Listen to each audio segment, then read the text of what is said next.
সে তার বাবাকে নিয়ে এতটাই ইমোশনাল যে কি করব বুঝতেই পারছি না।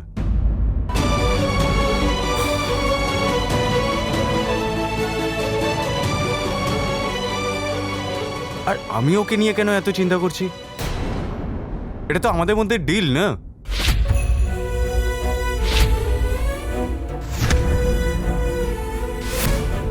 আমাদের মধ্যে তো ডিল হয়েছে যে সে আমাকে বিয়ে করবে আর তার বদলে আমি তার বাবাকে জেল থেকে বার করে আনবো, ব্যাস এটুকুই তো কাজ। তাহলে আমার মনে এত চিন্তা কেন আসছে? ঠাকুমা, তোমার যা করার তুমি সেটাই করো, কিন্তু বিয়ে তো আমার ইচ্ছাতেই হবে। আমি ঠিক করব মেয়েটাকে। আর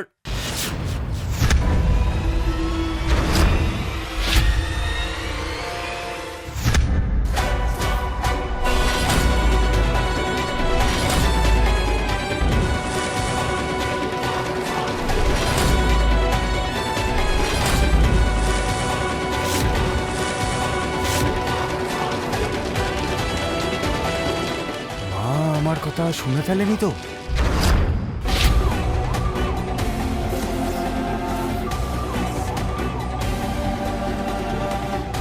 তুই তুই কেন এরকম করছিস বাবা? কেন তুই ওই মানুষটিকে এরকম কষ্ট দিচ্ছিস বাবা? এসব করে তোর কি লাভ হচ্ছে? মা, তোমরা একটু তো বোঝার চেষ্টা করো।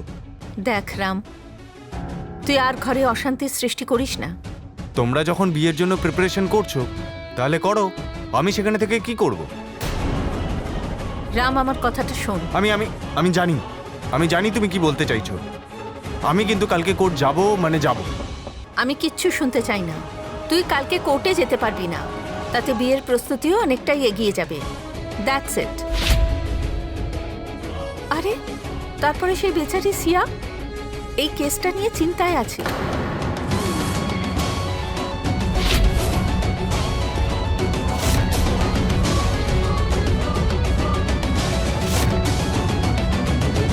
রাম, তার উপরে মায়ের শরীর খারাপ। তোর এসব করা ঠিক হচ্ছে? কি বললে?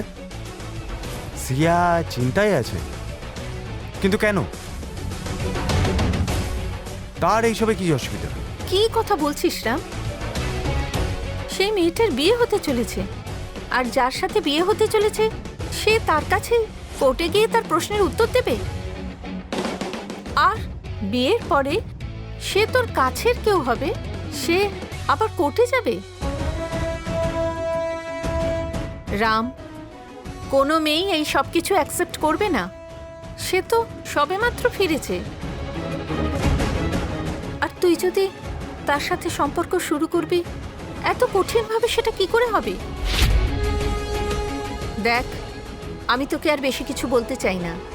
আর তুই কালকে কোর্টে যেতে পারবি না। আর তোকে আমি কারোর মনেই কষ্ট দিতে কখনোই দেব না।